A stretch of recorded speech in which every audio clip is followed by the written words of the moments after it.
wonderful stories. Well, we haven't talked much about Paige. I don't know if you want me to say. Yes, if you could do a little bit about, yeah, okay. Let me see. Well, Chet was one of the original trustees of Paige because of his AT&T relationship. And when Paige first started, it was essentially an inside AT&T thing, which was very big. I mean, during those days, AT&T corporate public relations staff was over 1,700 people. You know, just at that time, Arthur Page was largely at that time an internal figure to people at AT&T. He wasn't that, you know, that well known. And in fact, in 1970, when there was a forced ranking by PRSA of 119 so-called famous people in public relations, and at that time, Page had barely been dead for 8 or 9 years. And he finished number 9 on the list, and everybody ahead of him, though, was the head of was the head of an agency. Not he was the first corporate person, but just wasn't known in the field particularly at all. So AT&T started off thinking this will just be kind of like retirees and current AT&T employees, and it'll just be to kind of keep this legacy alive. Chet was one of the people, I think, who helped turn their thinking away from this direction. He was, at that time, the only non-AT&T employee who was a trustee, although, as he points out, he was one of 2 people never to have worked for AT&T who was in the Telephone Pioneers, which was the AT&T Retirees Association. He was elected as an honorary pioneer. And he argued that, you know, if you really want to make this something, that you've got to broaden it out eventually. But Chet was a trustee for only 2 years, and then he very generously said to me, I think, you know, I'm going to be wrapping up my affairs, and I think this is a great opportunity for you, and I think at this point they will accept you onto the board, even though I think there was maybe one other person at that time on the board who was not an AT&T, but they were heading in that direction. It was a very different organization. That was really sort of making it up as it went. You know, a lot of what it did was almost of a luncheon club variety. People get together, have a good time, share war stories, and encourage one another, and catch up on grandchildren and things of that sort. It was not very mission driven at the time, but over the next 4 to 5 years that I was involved, I came on the board in 1986. It really began to develop a mission. And I guess the easiest way to say it was that if you're thinking about dogs and you like dogs, the mission came to be, how do we improve the breed of person who is working in corporate communications? And mentoring became a large part of that. But there was also a sense of like, we need to get as big a tent as we can get here. So we need people from different industries and stuff, so that we can begin to pool our knowledge and our intelligence and our connections and find ways to set standards and enforce the standards. There was a period of time in which there was some concern about a kind of a deification of Page business, of like, well, why are we making Arthur Page out to be almost a godlike figure, you know, in doing this organization? And in fact, there was a contemporary of Page's named Paul Garrett, who was at General Motors, who was also extremely influential, and he actually had a more high-profile boss in Alfred P. Sloan to make him have a lot of impact. And both Page and Garrett were very active in, you know, they both were on the board at the Metropolitan, and they took turns chairing the publicity committee and on most of the other social service things in town. So they were friends, and they had a lot of influence on each other.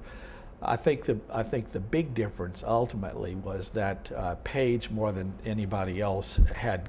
Well, let me just say clearly, the 2 of them were responsible for beginning to institutionalize public relations inside a corporation, as opposed to what, say, Ivy Lee or Eddie Bernays or Earl Newsom or Coral Byer would do, which was to keep public relations as a separate business using clients from the inside.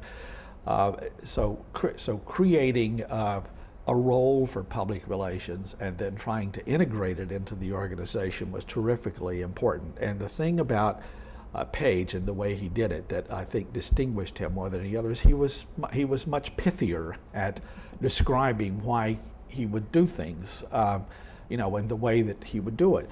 He also had a really good focus, I think, on what's important, and a lot of people attribute this to the fact that AT&T was a monopoly. I felt this as a principle, and that was that the public interest had to be uppermost in what you did in business, and thus his often quoted phrase about public permission and public approval.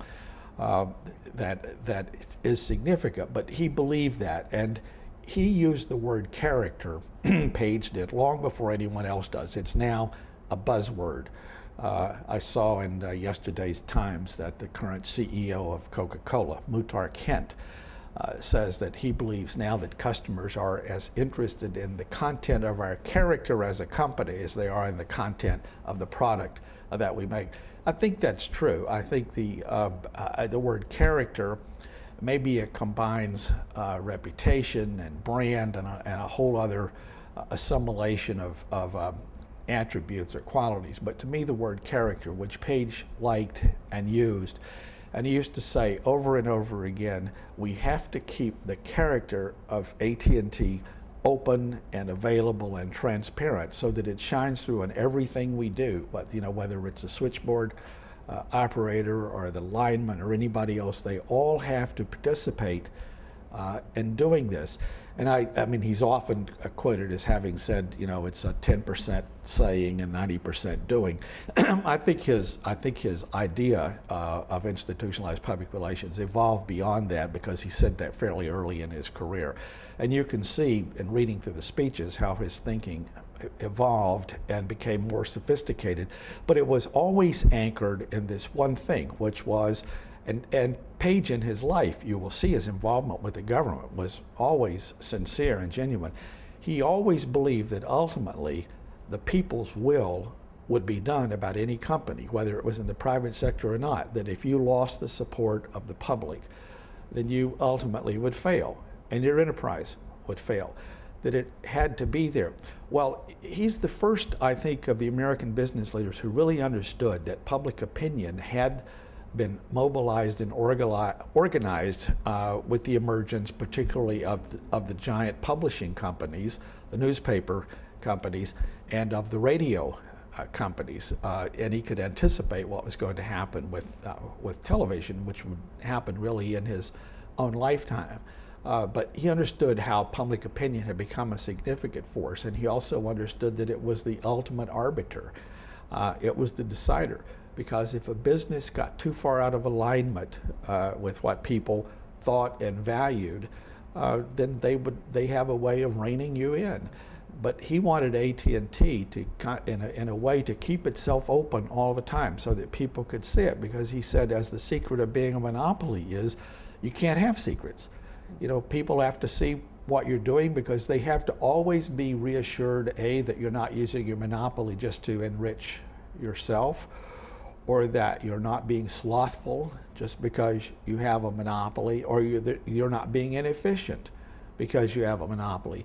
Because, as he said over and over again, the one thing we managed to do was to get people to accept the fact that AT&T could be called a natural monopoly.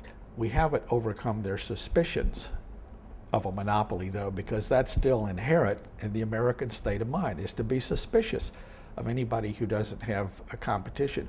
Well, all of those things fermented in a very yeasty-like way in the early days of the Page Society, because people could connect with, because those are very contemporary ways of thinking about a company and its use of public relations. The Page was also very, very insistent that the purpose of public relations, or as it was called, information in those days, was not only to make sure that the management's point of view was known to the public, but that the public's point of view was known to the management.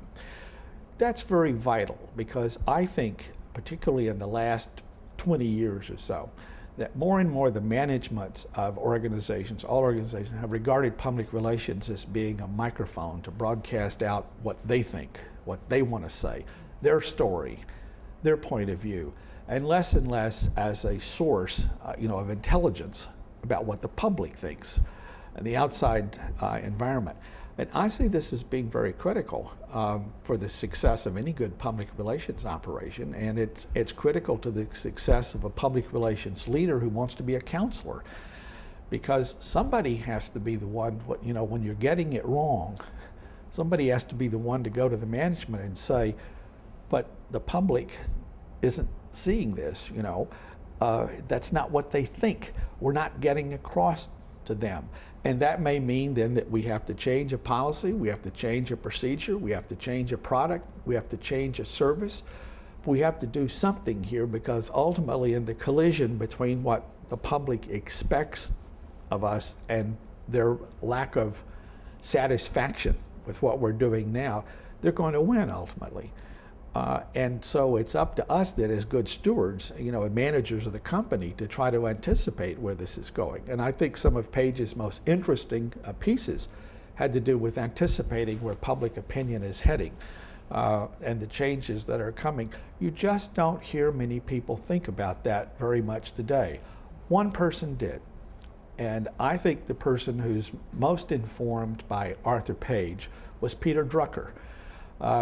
Almost everything Drucker writes, first of all, in the concept of the corporation, which he did based on his work at General Motors, actually, and then secondly, in the practice of management, his 1954 book, is just highlights over and over again the views that Page had, and as well as the views that Garrett had about what public relations should do.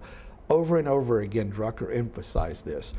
I had the rare privilege of getting to know Peter Drucker and having visited with him on more than one occasion. Yeah. And having a lunch with Drucker once, I said to him, why do you think it is that public relations today doesn't have the same sort of automatic credibility or acceptance with the senior management team of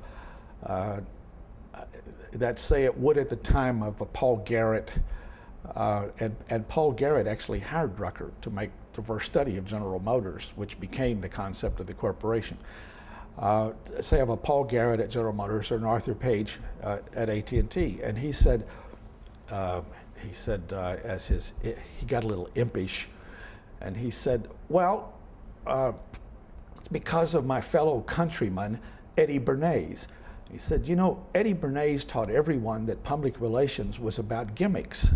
It was about coming up with some kind of a big idea like a celebration or a promotion or an anniversary that would attract the attention of the media. And he said the problem with that is if you're running a public relations firm, that's the way you can make a living.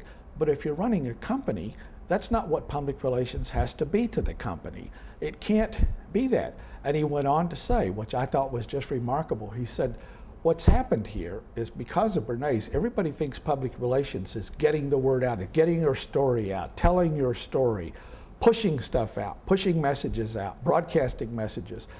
And he said, back in the original concept of public relations inside a company, almost quoting Page verbatim, without attribution, I might add, he said, public relations credibility comes from being able to advise management directly of what things will work and what things won't work based on the public's opinions and attitudes. And he said, you don't hear much of that anymore. And he said, so I'm going to take it then that the caliber of people doing public relations inside of corporations today is much less than it used to be at a time when there was an Arthur Page or Paul Garrett. And he said, I'm going to assume that they don't personally have the credibility or the stature with the management of their companies to be able to make this a part of their portfolio, such that they're going to be sitting there when people are saying, what should we do or what should we not do? They're going to be involved in the how do we say this or how do we explain this stage, not in the, well, what should we do stage. And I was struck by that, by his willingness to say that. But Page is business about the public interest was very critical to Drucker. If you look at the end of his book, The Practice of Management, on the last page of the book, he wraps it all up and he quotes an English pamphleteer from the de Mandeville from the 19th century, who was a political economist, and that's different from an economist, but he wrote a satire called The Parable of the Bees. And in The Parable of the Bees, he had a philosophy which he expressed, which was the philosophy of a lot of political economists at the time, which was that private vices yield public virtues. So it's okay for people to do bad things because in the long run, they cancel each other out in the public benefits to do that. Drucker ends his book by saying, in the democratic form of capitalism that we know today and is practiced in the United States of America, nothing could be further from the truth. Because people have learned now that you have to conduct private business in the public interest. That's almost a Page statement. He was very influenced by Page and by what Page wrote and what Page said.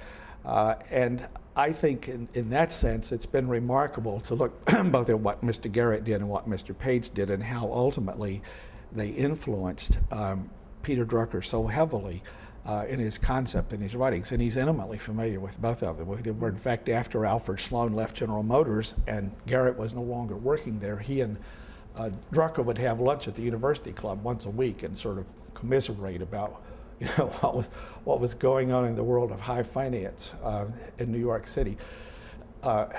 Absolutely fascinating stuff, and I think the Page Society has continued to expand and to grow to accomplish this mission. I think it's gone beyond just thinking of how to improve the breed. It's now trying to run real programs that will make consciously the effort to do that. I can't tell you how successful that's going to be as a strategy because when I look back over the history of corporate public relations in particular, where I find that there have been real flowerings around, there was growth and there were high visible people. They were really people of top-notch quality. They were, and the question gets to be, can you mass produce people like that? It's like the age-old argument about leaders, can you really make leaders?